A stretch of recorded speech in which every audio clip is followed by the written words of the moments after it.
ஸ்ரீ ஸ்ரீ பரமஹம்ச யோகானந்தர் ஆன்ம அனுபூதிக்கான பயணம்.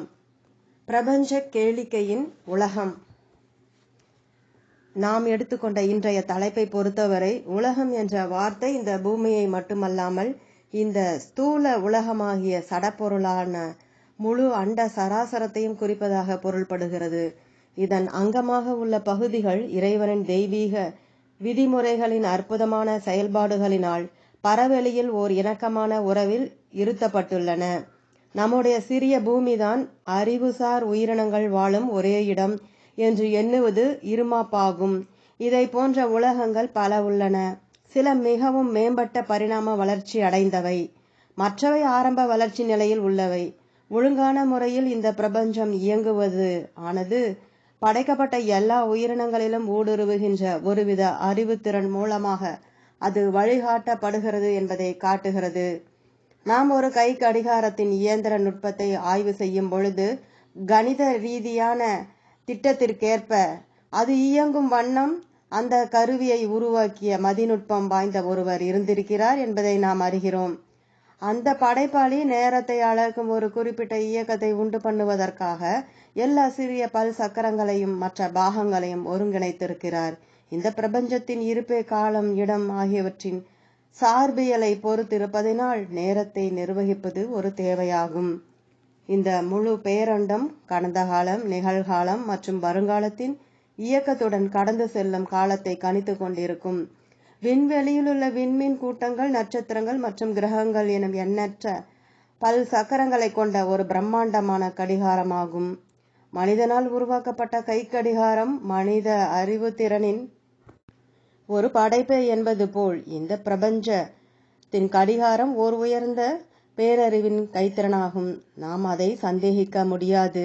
இங்கு பூமியில் நம் விருப்பத்திற்கு ஏற்ப சில விஷயங்கள் இல்லாவிடனும் கூட பிரபஞ்சத்தில் கணித ரீதியான நல்லிணக்கம் இருப்பதை நம்மால் மறுக்கவே முடியாது. இறைவன் ஏன் பூமியை உருவாக்கினார் என்பது எப்பொழுதுமே சிந்தனையை தூண்டக்கூடிய ஒரு கேள்வியாகும். ஒரு கோண பார்வை நிலையிலிருந்து நாம் ஏன் கை கடிகாரத்தை வைத்திருக்கிறோம் என்று நாம் எதிர்வாதம் செய்யலாம். அதற்கான விடை நேரத்தை கணக்கிடுவது, அதாவது நிகழ்வுகளையும் நாள் முழுவதுமான நம் செயல்களையும் கணக்கிடுவது என்பதாகும். காலை உணவு, வேலை, மதிய உணவு, இரவு உணவு, உடலை பாதுகாத்தல், பொழுதுபோக்கு, உறக்கம் அனைத்தும் உரிய நேரத்தில் நிகழும் சில செயல்களை கொண்டுள்ளன.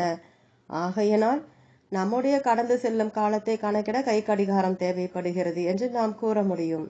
நாம் இருக்கும் இந்த உலகம் நேரத்தின் நிபந்தனைக்கு உட்பட்டிருக்கின்ற காரணத்தால் இத்தகைய அளவிடுதல் தேவைப்படுகிறது. நம்முடைய வாழ்க்கையும் செயல்பாடுகளும் கடந்த கால, நிகழ்கால, வருங்கால பிரிவுகளுக்கு உட்பட்டவை. மனிதர்கள் என்ற முறையில் நாம் செயல்பட்டாக வேண்டும். இல்லையெனில் நாம் மனித தாவரங்களாகி விடுவோம். அதோடு நம்முடைய நடத்தையானது பிரபஞ்ச கால இயக்கத்துடனும் மனிதனால் ஏற்படுத்தப்பட்ட அதன் கட்டுப்பாடுகளுடனும் நல்லிணக்கத்துடன் உள்ள ஓர் ஒழுங்கு முறையில் இருக்க வேண்டும். இதை செய்ய ஒரு கை கடிகாரம் நமக்கு உதவி செய்கிறது. இப்பொழுது இந்த பிரபஞ்ச கடிகாரம் இறைவனுக்கு தேவையான ஒன்றா? அவனும் கூட கடந்த காலம், நிகழ்காலம், வருங்காலங்களால் கட்டுப்படுத்தப்பட வேண்டுமா? ஆம், இல்லை என்ற இரண்டுமே இதற்கு விடை. ஆம், ஒழுங்கு முறையில் இயங்கிக் கொண்டிருக்கும் பிரபஞ்ச கடிகாரமான காலம் மாயாஜால அளவீட்டாளன் எனும் மாயையின் ஒருங்கிணைந்த பகுதியாகும். இது இறைவனால் தனது ஒரே உணர்வு நிலையிலிருந்து பல்வகை உருவங்களையும் நிகழ்வுகளையும் உருவாக்கி நாம் பங்கேற்கவும் வியப்பில் ஆழ்ந்திடவும் பரவெளியில் அவற்றின் வளர்ச்சியை காட்சிப்படுத்த முடிந்த ஒரே வழி. இல்லை என்ற பதிலுக்கு இறைவனை கடந்த காலம், நிகழ்காலம், வருங்காலம் ஆகியவற்றின் சார்பு தன்மையினாலும் கடந்து செல்லும் காலத்தில் உள்ளார்ந்துள்ள மாற்றங்களாலும் கட்டுப்படுத்தப்பட்டவன் அல்ல. அவனிடத்தில் சாசுவத நிகழ்காலத்தை தவிர எதுவுமில்லை. அத்துடன் மாயை அவனிடமிருந்தே வந்தாலும் அது அவனிடத்தில் இல்லை. இந்த உலகம் இறைவனுடைய லீலை. மனிதனை போல இறைவன் இவ்வுலகின் சார்பியல் புகழினால் கட்டாயப்படுத்தப்படவில்லை. ஆனால் பின் எதற்காக அவன் படைப்பை கொண்டு வர வேண்டும் என்பது ஒரு முரண்பாடாகும். இறைவனுக்கு இந்த உலகம் தேவையாக இருந்தால் அவன் முழுமையற்றவன், நிறைவற்றவன் அல்லது தன்னிடமே திருப்தியற்றவன் என்பதை அது உணர்த்தும். மாறாக இறைவன் முழுமையான என்றால் பிறகு இப்படிப்பட்ட முழுமை அல்லாத ஒரு உலகத்தை அவன் எதற்காக உருவாக்கினான்? புராதன இந்திய ரிஷிகள் பேரிருப்பின் மூல காரணத்தை ஊடுருவியதினால் இறைவன் பரிபூரணமானவன் என்றும் அவனிடம் எல்லாம் நிறைந்திருப்பதால் அவனுக்கு எதுவும் தேவையில்லை என்றும் அத்துடன் இந்த உலகம் இறைவனின் லீலை அல்லது தெய்வீக விளையாட்டு என்றும் அறிவிக்கின்றனர். ஆண்டவன் சிறு குழந்தையை போன்று விளையாட விரும்புகிறான் என்று தோன்றுகிறது. அதோடு அவனுடைய லீலை முடிவில்லாத பலதரப்பட்ட என்று மாறிக்கொண்டிருக்கும் படைப்பாகும். நான் இந்த வழியில் நியாயப்படுத்துவது வழக்கம். இறைவன் எல்லையற்ற எல்லாம் அறிந்த பேரின்பம். ஆனால் தனித்திருப்பதனால் அந்த பேரின்பத்தை அனுபவித்து மகிழ அவனை தவிர வேறொருவர் இல்லை. எனவே அவன் கூறினான், நான் ஒரு பிரபஞ்சத்தை உருவாக்கி என்னையே பல ஆன்மாக்களாக பிரிப்பேன். அதனால் என்னுடைய கட்டவிழ்ந்து வரும் நாடகத்தில் அவர்கள் என்னுடன் விளையாடலாம். அவனுடைய மாயையின் மாயஜால அளக்கும் திறனால் அவன் இரட்டையானான். பரம்பொருளும் பேர் இயற்கையும் ஆணும் பெண்ணும் நேர்மறையும் எதிர்மறையும். ஆனால் மாயையிலிருந்து அவன் பிரபஞ்சத்தை உருவாக்கி இருந்த போதிலும் அவனே மாயைக்கு ஆட்படவில்லை. அனைத்தும் அவனுடைய ஒரே பேரண்ட பேருணர் நிலையின் பல்வகைமை என்று அவன் அறிவான். புலன்கள் மற்றும் உணர்ச்சி வேகங்களின் அனுபவங்கள், போர் மற்றும் அமைதி, நோய் மற்றும் ஆரோக்கியம், வாழ்வு மற்றும் சாவு ஆகிய நாடகங்கள் எல்லாவற்றையும் கனவு காண்பவன், படைப்பவன் என்ற முறையில் இறைவனுள் நிகழ்கின்றன. ஆனால் அவற்றினால் அவன் பாதிக்கப்படுவதில்லை. அவனுடைய எல்லையற்ற பேரிருப்பின் ஒரு பகுதி அதிர்வுறும் இருமைகளை தாண்டி எப்பொழுதும் அறிவெல்லை கடந்த ஒன்றாக இருக்கிறது. அங்கு இறைவன் செயல் புரியாதவன். பல வகைப்பட்ட எண்ணங்களால் அவனுடைய உணர்வு நிலையை அதிர்வடைய செய்யும் பொழுது அவன் எல்லையற்ற படைப்பினுடைய எல்லைக்குட்பட்ட அதிர்வரும் பிரதேசத்தில் சிருஷ்டிகர்த்தா என்ற முறையில் உள்ளார்ந்தும் எங்கும் நிறைந்தும் உள்ளவனாக ஆகிறான். அங்கு அவன் செயல் புரிபவன். மனிதனுடைய உணர்வு நிலையின் அதிர்வலைகள் உறக்கத்தில் கனவுகளை உண்டாக்குவது போல் இந்த அதிர்வுகள் கால இயக்கத்திலுள்ள விண்வெளியில் ஒன்றோடொன்று தொடர்பு கொண்டிருக்கும் பொருள்களையும் உயிரினங்களையும் உண்டாக்குகின்றன. இறைவன் இக்கனவு பிரபஞ்சத்தை தன்னையும் நம்மையும் மகிழ்விப்பதற்காக உருவாக்கி இருக்கிறான். இறைவனின் லீலையில் எனக்குள்ள ஒரு எதிர் மறுப்பு இதுதான். இறைவா, துன்பத்தை இந்த விளையாட்டின் ஒரு பகுதியாக இருக்க ஏன் அனுமதித்தாய்? துன்பம் என்பது மிகவும் வெறுக்கத்தக்கது, சித்திரவதைக்கு உள்ளாவது. அப்பொழுது வாழ்க்கை என்பது இனிமேலும் ஒரு சோகமே தவிர கேளிக்கை அல்ல. அங்குதான் ஞானிகளின் பரிந்துரை உதவ வருகிறது. இறைவன் சர்வ சக்தி வாய்ந்தவன். அத்துடன் நாம் நம்மை அவனோடு இணைத்து கொண்டால் அவனுடைய இந்த விளையாட்டு அரங்கத்தில் நாம் இனிமேல் பாதிக்கப்பட மாட்டோம் என அவர்கள் நமக்கு நினைவூட்டுகின்றனர். அவன் முழு பிரபஞ்சத்தையும் எந்த ஆதாரத்தின் மீது வைத்திருக்கிறானோ அந்த தெய்வீக விதிமுறைகளை நாம் மீறுவதன் மூலம் நாம் தான் நம்மேல் துன்பத்தை விளைவித்துக் கொள்கிறோம். இறைவனோடு நம்மை இணைத்துக் கொள்வதுதான் நமது முக்தி. நாம் இறைவனுடன் நம்மை இசைவித்து அதன் மூலம் இந்த உலகம் ஒரு பிரபஞ்ச கேளிக்கையை தவிர வேறில்லை என்பதை தெரிந்து கொள்ளும் வரை நாம் துன்புற்றே ஆக வேண்டும். இறைவனுடனான ஐக்கியத்தை நாடுவதற்கு நமக்கு நினைவுபடுத்த துன்பம் ஓர் அவசியமான கட்டுப்பாடு என தோன்றுகிறது. அதன் பிறகு அவனைப் போலவே நாமும் இந்த அற்புதமான நாடகத்தால் மகிழ்விக்கப்படுவோம். இந்த விஷயங்களை பற்றி ஆழ்ந்து சிந்திப்பது அதிசயகரமானது. நான் எல்லா நேரங்களிலும் இந்த கருத்துக்களை பற்றி ஆழ்ந்து ஆராய்கிறேன். உங்களிடம் பேசிக்கொண்டிருக்கும் பொழுது கூட நான் இந்த உண்மைகளை காண்கிறேன். எந்தவித தப்பிக்கும் வழியோ இல்லாத அல்லது இறைவன் என்ன உணருகிறான் என்பதை உணர்ந்தறியும் திறனோ இல்லாத நம்மை எல்லாம் வல்ல ஓர் இறைவன் இந்த மாயையான உலக வாழ்வில் எரிந்திருந்தால் அது உண்மையில் பயங்கரமானதாகும். ஆனால் இது அப்படி அல்ல. ஒரு வழி உள்ளது. ஒவ்வொரு இரவும் ஆழ்ந்த உறக்கத்தில் உங்களை அறியாமல் இந்த உலகத்தை மறக்கிறீர்கள். அது உங்களுக்கு இனி இல்லை. மேலும் ஒவ்வொரு முறையும் நீங்கள் ஆழ்ந்து தியானம் செய்யும் பொழுது நீங்கள் உணர்வு பூர்வமாக படைப்பை கடந்து இருக்கிறீர்கள். இந்த உலகம் உங்களுக்கு மறைந்து விடுகிறது. அதனால்தான் மகான்கள் இவ்வுலகம் அதிக முக்கியத்துவம் கொடுக்கும் அளவிற்கு இல்லை என்பதை புரிந்து கொள்ளக்கூடிய ஒரே வழி இறைவனோடு நம்மை ஒன்றுபடுத்திக் கொள்வதுதான் என்று கூறுகிறார்கள். வாழ்வை ஒரு திரைப்படம் போல் பார்க்கவும். இந்த உலகத்தில் போரும் பிரச்சனையும் அடங்கிய வரலாறு இடையறாமல் திரும்ப திரும்ப நிகழ்கிறது. நாம் சாட்சி பாவனையாக பார்த்தோமானால் நிகழ்வுகளை ஒரு விதமான தொடர்ந்த பிரபஞ்ச சலன திரைப்படமாக பார்க்க ஆரம்பிப்போம். இதில் வெவ்வேறு நேரங்களிலும் இடங்களிலும் வெவ்வேறு பாத்திரங்களை கொண்ட அதே அடிப்படை கதையை திரும்ப திரும்ப நடிக்கப்படுகிறது. நீங்கள் அதே திரைப்படத்தை மீண்டும் மீண்டும் காண மாட்டீர்கள். அது விரைவில் அதன் ஆர்வத்தை இழந்துவிடும்.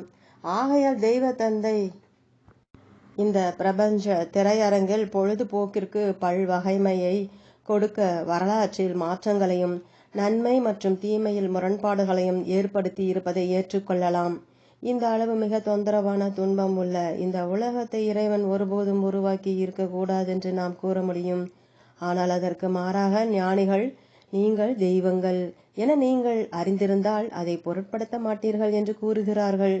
நீங்கள் ஒரு திரைப்படத்தை பார்க்கும் பொழுது அது சுவையற்று இருப்பதை விட நடிப்பு காட்சிகள் மிகுந்து இருப்பதை நீங்கள் விரும்புவீர்கள் அல்லவா? இந்த முறையில்தான் நீங்கள் இந்த உலகத்தை அனுபவித்து மகிழ வேண்டும். வாழ்வை ஒரு திரைப்படம் போல் பார்க்கவும். அப்பொழுது இறைவன் எதற்காக அதை படைத்தான் என்பதை நீங்கள் அறிவீர்கள். நம்முடைய பிரச்சனை அதை இறைவனுடைய பொழுதுபோக்காக பார்க்க நாம் மறந்து விடுகிறோம் என்பதுதான். திருமறை நூல்கள் வாயிலாக இறைவன் நாம் அவனுடைய சாயலில் உருவாக்கப்பட்டிருக்கிறோம் என்று கூறியுள்ளான். அந்த வகையில் அந்த ஆன்ம பரிபூரணத்தை அகத்தே கண்டு தெய்வீகத்துடனான நமது ஒன்றிய தன்மையை உணர்ந்தால் மட்டுமே அவன் பார்ப்பதை போல் நம்மாலும் இந்த உலக நாடகத்தை ஒரு திரைப்படமாக பார்க்க முடியும். பிறகு நோய், வறுமை, அணுகுண்டுகள் முதலியவற்றின் பயங்கரங்களோடு இந்த பிரபஞ்ச திரைப்பட அரங்கத்தில் நாம் அனுபவிக்கும் முரண்பாடுகள் எவ்வளவு உண்மையோ அவ்வளவு மட்டுமே உண்மை என நமக்கு தோன்றும். அந்த திரைப்படத்தை பார்த்து முடித்து விட்ட பொழுது யாரும் கொல்லப்படவில்லை, யாரும் துன்பப்படவில்லை என்று நாம் அறிகிறோம். உண்மையில் நான் வாழ்க்கை நாடகத்தை பார்க்கும் பொழுது அந்த உண்மைதான் ஒரே பதில் என்பதை நான் காண்கிறேன். அது ஒளி மற்றும் நிழல்களான நாடகம். ஒரு மின் நிழல் காட்சியை தவிர வேறொன்றுமில்லை. அனைத்தும் மின் காந்த உருவங்களாக உறைவிக்கப்பட்ட இறைவனுடைய உணர்வு நிலையின் அதிர்வலைகள்தான்.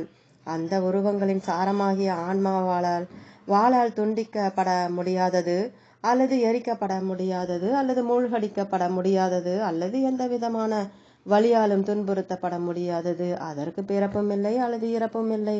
அது ஒரு சில மாற்றங்களின் ஊடே மட்டும்தான் செல்கிறது. இறைவன் இந்த உலகத்தை பார்ப்பதை போல, மகான்கள் பார்ப்பது போல நாம் இதை பார்க்க முடிந்தால் இந்த கனவின் மெய்மை போன்ற வெறி தோற்றத்திலிருந்து நாம் விடுபடுவோம். அந்த உணர்வு நிலையில் இந்த உலகம் பொழுதுபோக்கிற்காக உருவாக்கப்பட்டது. அத்துடன் அது இறைவனுக்கோ அல்லது நமக்கோ தேவையில்லாதது என்பதை நான் உணர முடிகிறது. பிரபஞ்ச கனவிலிருந்து விழித்தெழுதல். ஒவ்வொரு இரவும் உறக்கத்தில் நீங்கள் உருவாக்கும் கனவு திரைப்படங்களை ஆராய்ந்து பார்த்தால் வாழ்க்கையை இறைவனின் பிரபஞ்ச கனவு திரைப்படமாக நீங்கள் புரிந்து கொள்ள முடியும். சில நேரங்களில் கொடுங்கனவுகளையும் சில நேரங்களில் இனிய கனவுகளையும் நீங்கள் காண்கிறீர்கள். அவை உங்களுக்கு மட்டுமல்லாமல் உங்கள் கனவில் வருபவர்களுக்கும் அத்தனை உண்மையாக தோன்றுகின்றன.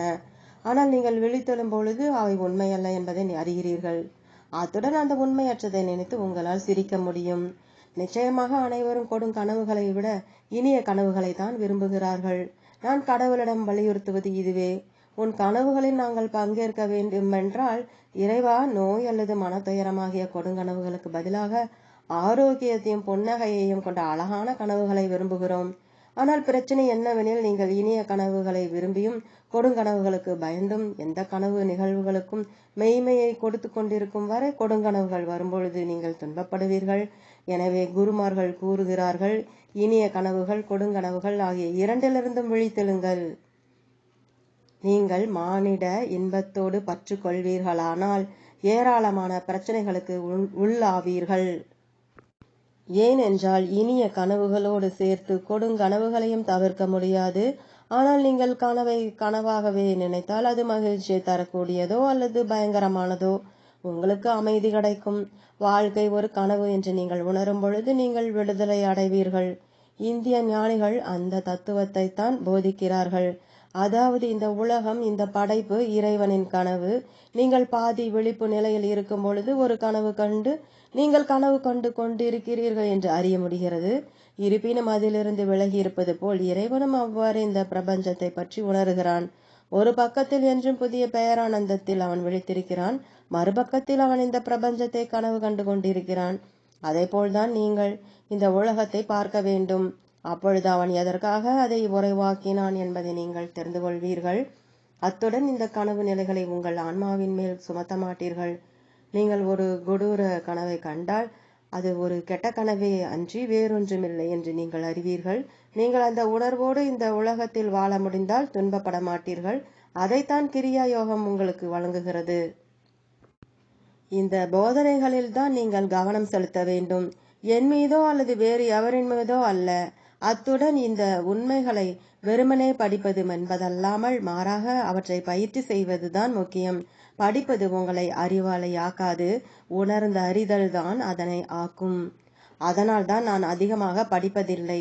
நான் என்னுடைய மனதை எப்பொழுதும் கூடஸ்த சைத்தன்யம் உணர்வில் மையத்தில் வைத்திருக்கிறேன். பிரபஞ்ச பேரறிவு திறனின் எங்கும் நிறைந்துள்ள ஒளியில் இந்த உலகம் எவ்வளவு வேறுபட்டு தோன்றுகிறது. சில நேரங்களில் எல்லாவற்றையும் மின் பிம்பங்களாக பார்க்கிறேன். உடலுக்கு எடையோ அல்லது பொருண்மையோ இல்லை. அறிவியலின் அற்புதங்களை படித்தால் உங்களை ஞானியாக்க முடியாது. ஏனெனில் அறிந்து கொள்ள வேண்டியது எவ்வளவோ உள்ளது. அகத்தே ஆன்மாவின் எல்லாம் அறிவும் பேரறியினுள் மூடிய கண்களின் இருளுக்கு பின் மறைக்கப்பட்டுள்ள வாழ்க்கை எனும் புத்தகத்திலிருந்து படியுங்கள். மெய்மையின் அந்த எல்லையற்ற பிரதேசத்தை கண்டுபிடியுங்கள். இந்த மண்ணுலகத்தை ஒரு கனவாக காணுங்கள்.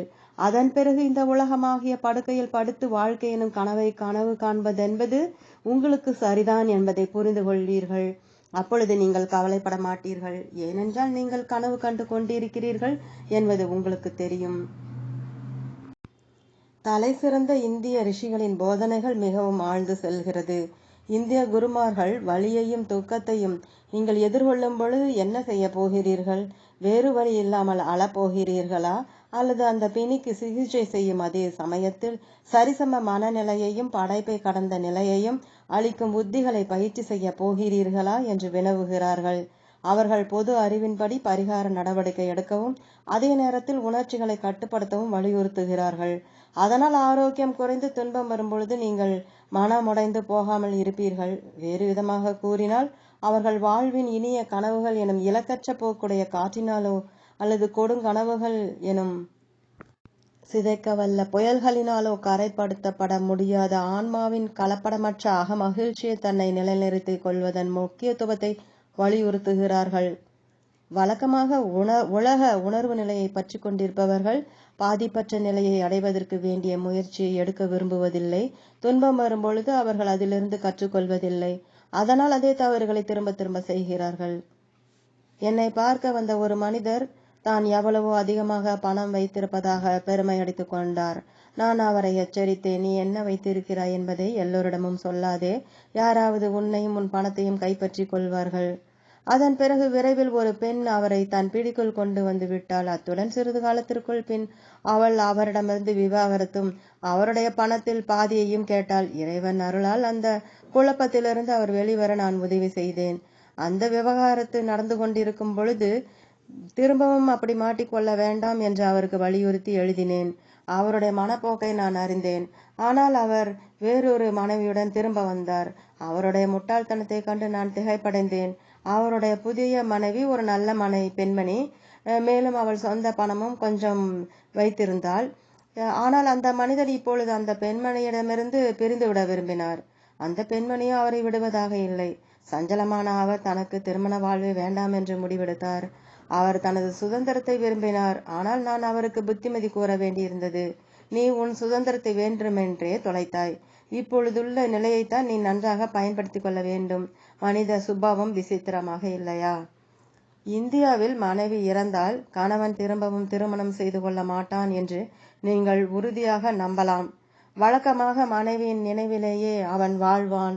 அந்த மாதிரியான அன்பு இந்தியாவில் இலட்சியமானதாக கருதப்படுகிறது. இருந்தும் எப்பொழுதாவது ஒரு முறை அதற்கு மாறாக அங்கு ஏதாவது ஒன்று நிகழ்வதை நாம் பார்க்கிறோம். ஒரு மனிதர் அவருடைய மனைவி இறந்ததற்காக பித்து பிடித்தவாறு அழுது கொண்டு என்னிடம் வந்தார். அவருடைய உணர்வு முற்றிலுமாக கட்டுப்படுத்த முடியாத உணர்ச்சி வேகத்திற்கு இடம் கொடுத்து விட்டது. அவர் தற்கொலை செய்து கொள்ளப் போவதாக கூறினார். அவருக்கு ஏற்பட்ட இழப்பு உணர்வை கண்டு அனுதாபப்பட்டாலும் அவரை விவேகத்துடன் சிந்திக்க வைப்பதற்கு முயற்சி செய்தேன். இவ்வாறு நடந்து கொள்வதன் மூலம் உன் மனைவியை திரும்ப கொண்டு வர முடியாது என்று கூறினேன். அவர் தேம்பினார். நான் மீண்டும் திருமணம் செய்து கொள்ள மாட்டேன். ஆனால் நான் நடக்கப் போவதை அறிந்து கூறினேன். இன்றிலிருந்து 1 மாதத்திற்குள் நீ திருமணம் செய்து கொள்வாய். அவர் அழுத்தமாக கூறினார். ஒருபோதும் இல்லை. 1 மாதத்திற்குள் அவர் மறுமணம் செய்து கொண்டார். ஆனால் என்னை பார்க்க அவர் வரவில்லை. ஏனென்றால் என்னுடைய வார்த்தைகளை வலுவாக மறுத்ததை நினைத்து சங்கடப்பட்டார். சில சமயங்களில் நான் கார் மூலமாக பயணிக்கும் பொழுது நான் கடந்து செல்லும் வழியில் உள்ள வீடுகளில் எத்தனை மக்கள் இதற்கு முன் வாழ்ந்திருக்கிறார்கள், எதிர்காலத்தில் எத்தனை மக்கள் அவற்றில் வசிப்பதற்கு வருவார்கள் என காண்பதுண்டு. இறைவன் ஒருமுறை என்னிடம் கூறினான், கோழி கூண்டுகளை போன்ற வீடுகளையும் அதில் குடியிருப்பவர்கள் எப்படி வந்து போகிறார்கள் என்பதையும் பார். மனித வாழ்க்கையும் அப்படித்தான். வாழ்க்கையின் கடந்து போகும் காட்சிகளுக்கு அளவுக்கு அதிகமான கவனத்தை அளிக்காதீர்கள். நீங்கள் அழியாத ஆன்மா. சில நேரங்களில் கெட்ட கனவாக தோன்றும். கனவில் தற்காலிகமாக மட்டுமே வாழ்ந்து கொண்டிருக்கிறீர்கள். இதுவே இந்திய குருமார்களின் மிக உயர்ந்த தத்துவமாகும். துன்பத்திற்கு காரணம் உணர்ச்சிகரமான உணர்வு திறம். அதிக உணர்வு திறத்துடன் இருக்காதீர்கள். உணர்ச்சிகரமான உணர்வு திறன் தான் எல்லா துன்பத்திற்கும் மறைந்துள்ள மூல காரணமாகும். உணர்ச்சி வேகத்துடன் ஈடுபடுவதன் மூலமாக படைப்பு மெய்மை என கருதி அதனை வலுவூட்டுவது முட்டாள்தனம்.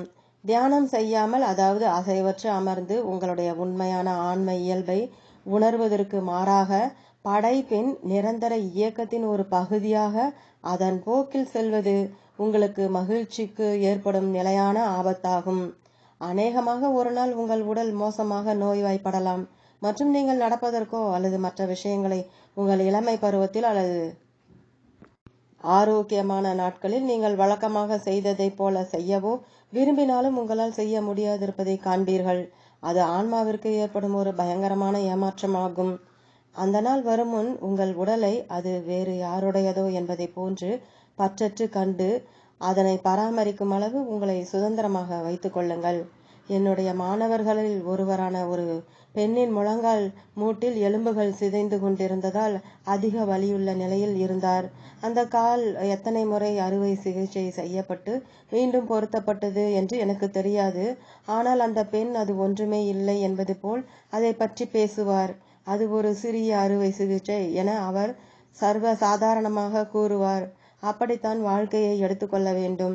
நீங்கள் அதிக மனம் வலிமையோடு வாழ முடிகின்ற அப்படிப்பட்ட மனநிலையை வளர்த்து கொள்ளுங்கள். நீண்ட அல்லது ஆழ்ந்த தியானம் செய்யும் வாய்ப்பு உங்களுக்கு கிடைக்காத பொழுதும் கூட நீங்கள் இறைவனுக்காக பணியாற்றி கொண்டிருப்பதாக எப்பொழுதும் நினையுங்கள்.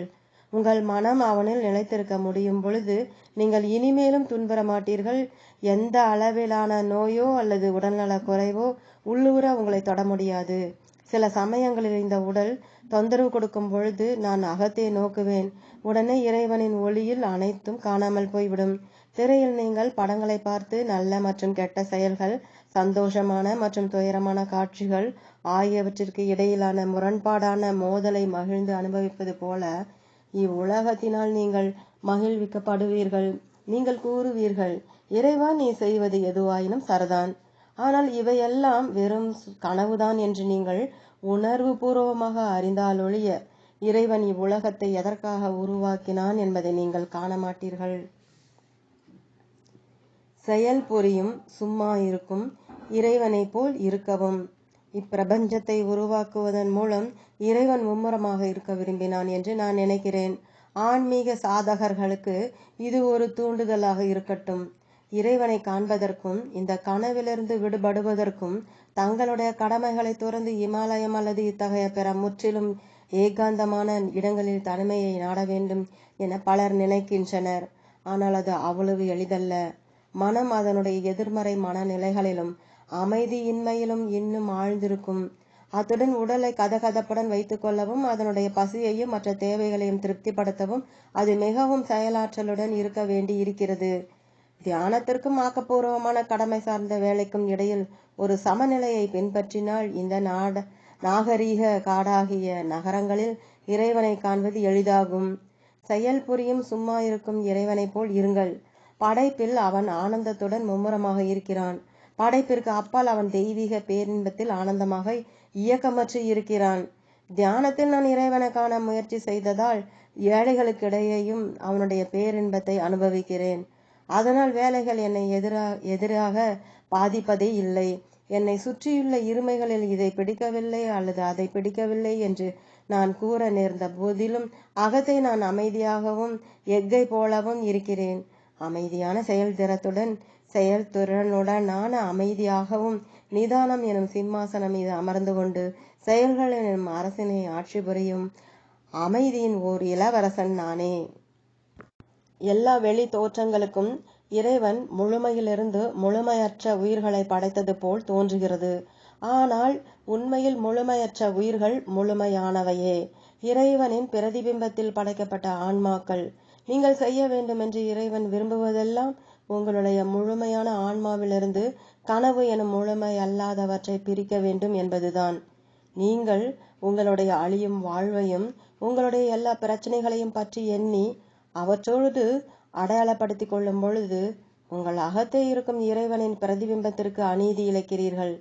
வலியுறுத்தி கூறி உணருங்கள், நான் அழியக்கூடிய மனிதன் அல்ல, நான் பரம்பொருள். இறைவன் எப்பொழுதும் அவனுடைய குழந்தைகளை அவர்களுடைய உள்ளார்ந்த முழு நிறைவுக்கு திரும்ப ஈர்க்க முயற்சி செய்து கொண்டிருக்கிறான். அதனால் தான் வெளிப்படையாக தெரியாவிட்டாலும் கூட தீய மக்களிடத்திலும் இறைவனுக்கான தேடல் இருப்பதை பார்க்கிறீர்கள். தன்னுடைய செயல்களிலிருந்து துன்பத்தை பெற விரும்பும் ஒரு தீய மனிதனை உங்களால் காண முடியுமா? முடியாது. அவனுடைய செயல்கள் அவனுக்கு மகிழ்ச்சியை அளிக்கப் போகின்றன என்று அவன் எண்ணுகிறான். மது அருந்துபவன் அல்லது போதை மருந்து உட்கொள்ளுபவன் தனக்கு அதிலிருந்து இன்பம் கிடைக்கும் என்று நினைக்கிறான். எல்லா இடங்களிலும் மக்கள் நல்லவர்களோ கெட்டவர்களோ தங்களுடைய சொந்த வழியில் மகிழ்ச்சியை தேடுவதை நீங்கள் பார்க்கலாம். யாரும் தனக்கே தீங்கிழைத்துக் கொள்ள விரும்புவதில்லை. பின் எதற்காக மக்கள் வலியையும் துக்கத்தையும் கட்டாயம் உண்டாக்குகின்ற தீய வழியில் நடந்து கொள்கிறார்கள்? அப்படிப்பட்ட செயல்கள் எல்லா பாவங்களிலும் மிகப்பெரிய பாவமாகிய அறியாமையிலிருந்து எழுகின்றன. பாவி என்பதை விட தவறிழைப்பவர் என்பதுதான் சரியான வார்த்தை. நீங்கள் தவற்றினை கண்டிக்கலாம், ஆனால் தவறு செய்பவரை கண்டிக்க கூடாது. பாவங்கள் என்பவை அறியாமை அல்லது மாயையின் தூண்டுதலால் செய்யப்படும் தவறுகள். ஓர் உயர்ந்த ஞானம் இல்லாவிடில் நீங்களும் அதே நிலையில்தான் இருக்க நேரும். கருத்து என்னவெனில், நாம் செய்யும் ஒவ்வொன்றிலும் மகிழ்ச்சியை தேடுகிறோம்.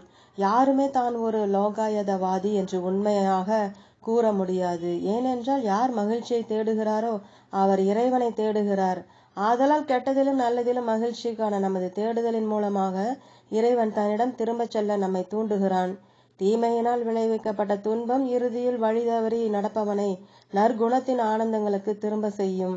வாழ்க்கை நல்லவை கெட்டவை, அதாவது இனிய கனவுகள் கொடுங்கனவுகள் ஆகியன சேர்ந்த உள்ளார்ந்த ஒரு கனவேயானதால் நாம் தேடி முயன்று இனிய கனவுகளை உருவாக்க உதவ வேண்டும். திகிலுண்டாக்கும் கொடுங்கனவுகளில் சிக்கிக் கொள்ளக்கூடாது. படைப்பின் வேற்றுமையில் உள்ளார்ந்த ஒற்றுமை உள்ளது. தன்னுடைய ஒரே உணர்வு நிலையிலிருந்து இறைவன் பலவற்றை உருவாக்கி இருக்கிறான். இப்பொழுது அவன் அந்த பன்மையை மீண்டும் ஒருமைக்கு திரும்ப கொண்டு வர முயற்சி செய்கிறான். கடலில் சூறாவளி ஏற்படும் பொழுது அது கணக்கிலடங்கா அலைகளை உருவாக்குகிறது. சூறாவளி ஓய்ந்தவுடன் அலைகள் கடலுக்குள் திரும்ப மூழ்கி விடுகின்றன. அலைகளின் சாராம்சம் சமுத்திரம்தான் என்பது போல் படைப்பின் வேற்றுமையில் ஒரு உள்ளார்ந்த ஒற்றுமை உள்ளது. குடும்ப உணர்வு நிலை ஆன்மாக்களின் குழுக்களை ஒன்றாக இணைக்கிறது. தேசங்கள் அவற்றை ஒன்றுபடுத்தி இயக்குவதற்கு ஒரு தலைவரை பெற்றுள்ளன. பொது நலனுக்காக சமூக குழுக்கள் ஒன்றிணைகின்றன. நீங்கள் இறைவனை கண்டறியும் பொழுது அவனுள் எல்லா சக்திகளும் ஒன்றுபட்டு இருப்பதை காண்பீர்கள். பின் வாழ்க்கை இனிதே, மரணம் ஒரு கனவே, நலம் இனிதே, நோய் ஒரு கனவே, புகழ்ச்சி இனிதே, இகழ்ச்சி ஒரு கனவே. உன் கீதம் என்னுள் பாய்ந்தால் வாழ்க்கையை பற்றிய முற்றிலும் வேறுபட்ட காட்சியை நீங்கள் பெற்றிருப்பீர்கள். வாழ்வின் நிகழ்வுகளுக்கு பதிலாக பெரும்பாலான மக்கள் இறைவனை போற்றுங்கள் என கூறுவார்கள், அல்லது அவனுக்கு பயந்து இருக்க வேண்டுமென நம்மை தூண்டுவார்கள். சிலர் அவனை குறை கூறுவார்கள் அல்லது பழிப்பார்கள். இது மிகவும் முட்டாள்தனமானது என்று நான் நினைக்கிறேன். போற்றுதலாக நீங்கள் இறைவனிடம் என்ன கூற முடியும்? போற்றுதலினாலோ அல்லது புகழ்ச்சியினாலோ அவன் மனம் நெகிழ மாட்டான். ஏனென்றால் அவனிடம் எல்லாம் இருக்கிறது. பெரும்பாலான பிரார்த்தனைகள் துன்புறும் மக்களால் முன்வைக்கப்படுகிறது. அதன் மூலம் நன்மைகள் கிடைக்கும் என்று நம்பி சிலர் இறைவனை போற்று என கூவுகிறார்கள். இறைவனை நீங்கள் பழிக்கலாம் அல்லது போற்றலாம், அது அவனுக்கு எவ்வித வேறுபாட்டையும் உண்டாக்காது. ஆனால் உங்களிடத்தில் ஒரு வேறுபாட்டை உண்டாக்கும். அவனை போற்றுங்கள் அல்லது இன்னும் மேலாக அவனை நேசியுங்கள். நீங்கள் மிகவும் நன்றாக இருப்பதாக உணர்வீர்கள். அவனை பழியுங்கள், அது உங்களை மறுவினையாக புண்படுத்துகிறது. நீங்கள் இறைவனுக்கு எதிராக நடக்கும் பொழுது இறைவன் உருவாக்கிய தெய்வீக பிரதிபிம்பமான உங்களுக்கே உரிய உண்மையான இயல்புக்கு மாறாக செல்கிறீர்கள். அந்த இயல்புக்கு மாறாக செல்லும் பொழுது நீங்கள் தானாகவே உங்களை தண்டித்துக் கொள்கிறீர்கள். என்னுடைய இளம் பருவம் முதலே வாழ்க்கையில் கிளர்ச்சி செய்பவனாக நான் இருந்திருக்கிறேன். ஏனென்றால் நான் அத்துணை அநியாயங்களை பார்த்தேன். ஆனால் இப்பொழுது என்னுள் நான் உணரும் ஒரே ஒரு மனக்கலக்கம் என்னவென்றால், மக்கள் இறைவனை அறியவில்லை என்பதுதான். மிகப்பெரிய பாவம் அறியாமைதான். வாழ்க்கை எல்லாம் எதை பற்றியது என்று அறியாமல் இருப்பது. மிகப்பெரிய நற்குணம் ஞானம்தான். வாழ்க்கையின் பொருளையும் நோக்கத்தையும் அதனை படைத்தவனையும் பற்றி அறிதல். நாம் சாதாரண மனிதர்கள் அல்ல, மாறாக இறைவனோடு ஒன்றானவர்கள் என்பதை அறிந்து கொள்வதுதான் ஞானம். நீங்கள் அழியக்கூடிய மனிதன் அல்ல, நீங்கள் பரம்பொருள் என்பதை காட்டுவதற்காக ஒவ்வொரு இரவும் உறக்கத்தில் உங்களுடைய எல்லா தொல்லைகளையும் இறைவன் நீக்கி விடுகிறான். வாழ்வின் முரண்பாடுகளினால் இனிமேலும் நீங்கள் கவலைப்பட வேண்டியதில்லை என நீங்கள் விழிப்புணர்வு நிலையின் போது உணர்கிறீர்கள். அந்த உண்மையை நீங்கள் நினைவில் வைக்க வேண்டுமென இறைவன் விரும்புகிறான். இரவில் ஆழ்ந்த உறக்கத்தில் இந்த உலகத்தையும் அந்த இன்னல்களையும் பற்றி நினைக்காமல் நாம் மிகவும் நல்ல முறையில் வாழ முடியும் என்றால், இறைவனுடைய செயல் உலகத்திலும் இந்த கனவில் சிக்கிக்கொள்ளாமல் மிகவும் நல்ல முறையில் நம்மால் வாழ முடியும். இறைவனின் உணர்வு நிலையில் கனவு பிரபஞ்சங்கள் மிதந்து கொண்டிருந்தாலும் அவன் எப்பொழுதும் விழிப்புடன் இருக்கிறான். மேலும் தான் கனவு கண்டு கொண்டிருப்பதை அறிவான். அவன் நமக்கு கூறுகிறான், இந்த பகற்கனவின் பொழுது பீதியடைய வேண்டாம், இந்த கனவுகளுக்கு பின்னால் இருக்கும் பேருண்மையான என்னை சார்ந்திருங்கள். ஆரோக்கியமும் ஆனந்தமும் இருக்கும் பொழுது வாழ்க்கை எனும் கனவில் புன்னகை புரியுங்கள். நோய் அல்லது துக்கத்தின் கொடுங்கனவின் பொழுது கூறுங்கள், என் வாழ்க்கை நாடகத்தை வெறுமனே பார்த்து கொண்டு நான் இறைவனில் விழித்திருக்கிறேன். அப்பொழுது இறைவன் இந்த பிரபஞ்சத்தை தன்னுடைய பொழுதுபோக்கிற்காக உருவாக்கி இருக்கிறான் என்பதை தெரிந்து கொள்வீர்கள். அத்துடன் நீங்கள் அவனுடைய பிரதிபிம்பமாக படைக்கப்பட்டிருப்பதால் அவன் செய்வதை போல் பலதரப்பட்ட கனவுகளை கொண்ட இந்த விளையாட்டை மகிழ்ந்து அனுபவிக்கும் முழுமையான உரிமை மட்டுமல்ல, திறனையும் பெறுவீர்கள். ஆசைதான் மானுட தலையில் உங்களை பிணைத்து வைத்திருக்கிறது. ஒரு குன்றின் மேல் இயற்கை காட்சியுடனான ஒரு பெரிய வீடு, நல்ல வருமானம், வாழ்க்கை துணையும் குடும்பமும் வேண்டுமென்று நீங்கள் விரும்பினால், இவற்றை அடைவதற்கான முயற்சியில் நீங்கள் உழைத்து ஓய்ந்து போவீர்கள். அப்பொழுது ஒருவேளை உங்கள் வாழ்க்கை துணை உங்களை விட்டு வேறொருவருடன் செல்லலாம், அல்லது நீங்கள் நோய்வாய்ப்படலாம், அல்லது உங்களுடைய தொழில் தோல்வி அடையலாம். இதுதான் மானிட மகிழ்ச்சியின் இயல்பு. ஆகவே நான் இறைவனிடம் கூறுகிறேன், இறைவா, உன்னுடைய எல்லா மண்ணுலக பகட்டுகளையும் நீயே வைத்துக்கொள். என் வாயிலாக உன் சித்தம் மட்டுமே நிறைவேறட்டும். உன்னுடைய சித்தம் எதுவாக இருந்தாலும் நான் பின்பற்றுவதற்கு விருப்பத்துடன் உள்ளேன். எனினும் இறைவா, என்னை படைத்ததற்காக நான் உனக்கு நன்றி சொல்ல போவதில்லை. ஏனென்றால் நீ அப்படி செய்யாதிருந்தால் இவ்வளவு இன்னல்களுக்கு ஆளாகி இருக்க மாட்டேன். ஆனால் நீ என்னை படைத்ததினால் உன்னுடைய குழந்தையாக இருப்பதை தவிர வேறெதுவாகவும் இருக்க முடியாதென்று நான் அறிவேன்.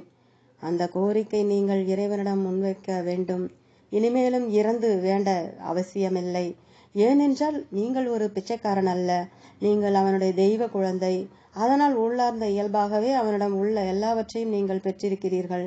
மூடிய கண்களின் இருளுக்கு பின்னால் உங்களுடைய உணர்வு நிலையில் முழு பிரபஞ்சமும் உருண்டு கொண்டு இருக்கிறது. இறைவனுக்கு முன்னால் எதற்காக உங்களை பிச்சைக்காரனாக முன்வைக்கிறீர்கள்? நோய் மற்றும் ஆரோக்கியம், துயரம் மற்றும் சந்தோஷம் ஆகிய இந்த கற்பனை காட்சிகளை அகற்றுங்கள். அதற்கப்பால் செல்லுங்கள். பிரபஞ்ச காட்சியை கவனியுங்கள், ஆனால் அதில் மூழ்கி விடாதீர்கள். பலமுறை என் உடல் இவ்வுலகை விட்டு சென்று விட்டதை நான் பார்த்திருக்கிறேன். மரணத்தை கண்டு நான் சிரிக்கிறேன். நான் எப்பொழுதும் தயாராக இருக்கிறேன். இதில் எதுவுமே இல்லை. சாசுவத வாழ்க்கை என்னுடையது. நான் உணர்வு நிலை எனும் சமுத்திரம். சில நேரங்களில் நான் சிறிய தேக அலையாக இருக்கிறேன். ஆனால் நான் எப்பொழுதுமே இறைவனாகிய மகா சமுத்திரமாக அல்லாமல் ஒருபோதும் வெறும் அலையாக இருந்ததில்லை. இறப்பும் இருளும் நம்மை அச்சுறுத்த முடியாது. ஏனென்றால் எதிலிருந்து இறைவனால் இப்பிரபஞ்சம் உருவாக்கப்பட்டதோ அந்த உணர்வு நிலையே நாம். பகவத்கீதையில் பகவான் கூறுகிறான், பிறவாதவன், ஆதி அற்றவன் மற்றும் படைப்பிற்கு தலைவன் என்று என்னை அறிகிறவன் மனித தேகத்தில் இருக்கும் பொழுதே மாயையை வென்று பாவங்களற்ற நிலையை எய்தியவனாவான். எல்லாவற்றுக்கும் நானே மூலாதாரம். எல்லா படைப்பும் என்னிடத்திலிருந்தே வெளிப்படுகின்றன. இந்த உணர்ந்தறிதலுடன் ஞானியர் பிரமைப்படைந்து என்னை போற்றுகின்றனர். அவர்களுடைய சித்தத்தை முழுவதும் என்மேல் வைத்து உயிரை என்னிடம் சரணடைந்து ஒருவரை ஒருவர் ஞான ஒளியூட்டி கொண்டு எப்பொழுதும் என்னை போற்றிக் கொண்டு என்னுடைய பக்தர்கள் மன நிறைவுடனும் மகிழ்ச்சியுடனும் இருக்கின்றனர். தூய கருணையினால் அகத்தே வீற்றிருப்பவனாகிய நான் அறியாமையால் விளையும் இருளை விரட்டும் ஞானமாகிய பிரகாசமான ஒளியை அவர்களுக்குள் ஏற்றுகிறேன். ஓம் தொடரும்.